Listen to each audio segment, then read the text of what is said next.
It's Our Story. Belinda Stradley, Berkeley, California. I did not know about the independent living movement until I saw on national news, network news, coverage of the sit-in in San Francisco. And I thought, oh, that is really fantastic. And I thought to myself, I want to be where those people are. I want to help that, because that would really change my life in a dramatic way, and for everybody else as well. And as I saw the sit-in on the television and heard about 504, because that was, of course, to pass 504, and as I became educated from that about what 504 would do, which was make government services accessible, courthouses accessible, government buildings, I would be able to go in them. I mean, now it seems so obvious, but in those days, I never expected that to happen, just because of the way society thought. And I had that internalized, of course, and that because colleges get government funds, that it would be illegal to be counseled against going into a particular field or be harassed because of being disabled or being discouraged from attending or not having accessible anything or not having my car towed when I tried to go to classes and then be told that was my problem. All those things, I mean, going to college had been so difficult with a disability, but just the attitude that I'd gotten in college of not being wanted and that I was bucking the system by being there and there was something so wrong with me about that was so hard. It's hard to even describe. I mean, well, there it is. That's what it was like in those days. And that was, as I say, was the big state school where everyone is supposed to be able to go. But to see that people, and disabled people, had been fighting to change that, and that it could be changed, that it was on the verge of being signed if Califano would just sign it, even though Jimmy Carter didn't want him to, that all those things would be illegal that I had struggled against. I just cried when the thought that someone was working on that and that might change, just it was a life-changing realization to see that this was happening and that this could actually happen, this change. So that fueled my already existing desire, however, to come to California, because of my family had visited here in '69 for 2 weeks, and I had seen the 60s firsthand in San Francisco and in Berkeley, and so I was too young, but I always in my mind knew I wanted to move to California. So I moved here, and as I say, I had this dual desire to find out what the 60s had been about and what this place was about, to have created that, and also to see what independent living movement was about. But I had no idea how many people with disabilities were here. I mean, I had seen the sit-in on TV, and that had been like a year prior. But when I came here and saw all the disabled people here in wheelchairs and blind people and deaf people using sign language, and it was just mind-blowing. And even as a disabled person, it was shocking. And I actually went through a brief period, and I used some peer counseling at CIL around all the disabled people. And I was a disabled person, but I had always tried to pass, and I was in denial about it.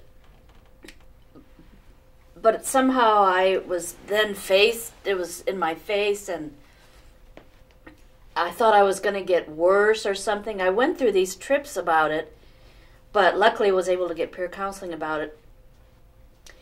But it was such an active place, and I needed to find housing.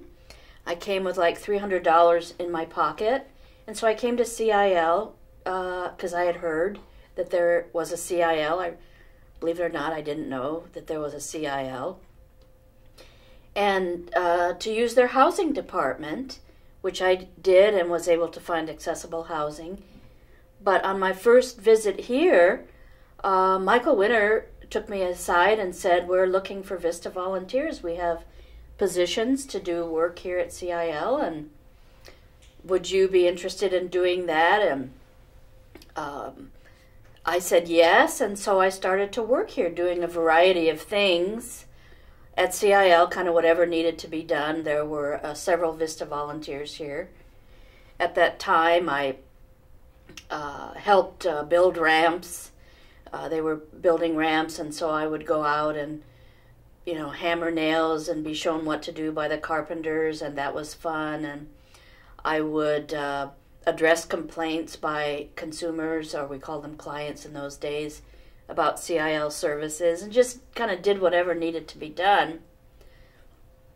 But soon got recruited to be we called them 504 trainers in those days, because 504 had been, passed or signed and was taking effect. And Cal Kalmanoff came to we had a law office that was part of CIL, DLRC, Disability Legal Rights Center or something, that was across the street here on Telegraph, and they got a big federal grant to do trainings in the western states on the new rights, so that people with disabilities could know now what their new rights were. So we went across, we went to Oregon and Washington, and other people went to Nevada and so on to train people with disabilities. But I had such a personal experience with that all of a sudden I knew that the experts on disability were not the non-disabled people that had told me basically my life was going to be a drag, but that people with disabilities were the experts. We were the ones who had gotten this law passed and helped to write it, and were now training other disabled people across the western states on how to change their lives in these most dramatic ways that I had lived through and suffered through, and was now changed and over. That era was now over, and we were embarking on a new way of being, and a new mindset that was so revolutionary, that we were the experts, and that we had rights. We had rights. I can't tell you, for people who didn't live through that, or who were the young people today, how outrageous and revolutionary that was, and subversive, because there was such institutionalized resistance to that notion. I tell you, if those people hadn't taken over those buildings and said they were going to stay till they died, and God bless Moscone, who helped them stay there by providing showers and food, and the community came together and just supported those disabled people to be able to stay in that building and say, we're not coming out till you sign. It would have never been signed, because people were angry at us in those days. People were not so nice about it as they are now. Wherever we went, we would face that when we would try to get funding or deal with the rehab professionals. They were so threatened by us. There was all this as Michael Winters used to say, all this talk in the rehab world about, oh, if you get disabled people together, they're just going to get depressed. They're just going to become suicidal. So it's dangerous for them, and they need non-disabled people to come in and help them so that they can overcome, the terrible depression that comes with people with disabilities. Well, we were showing that the peer model was the model that helped people with disabilities to get out of their funk and to start making a new life for themselves after they became disabled. The It's Our Story project is a national effort to make disability history public and accessible. Visit us at www.itsourstory.org or on the It's Our Story project YouTube channel.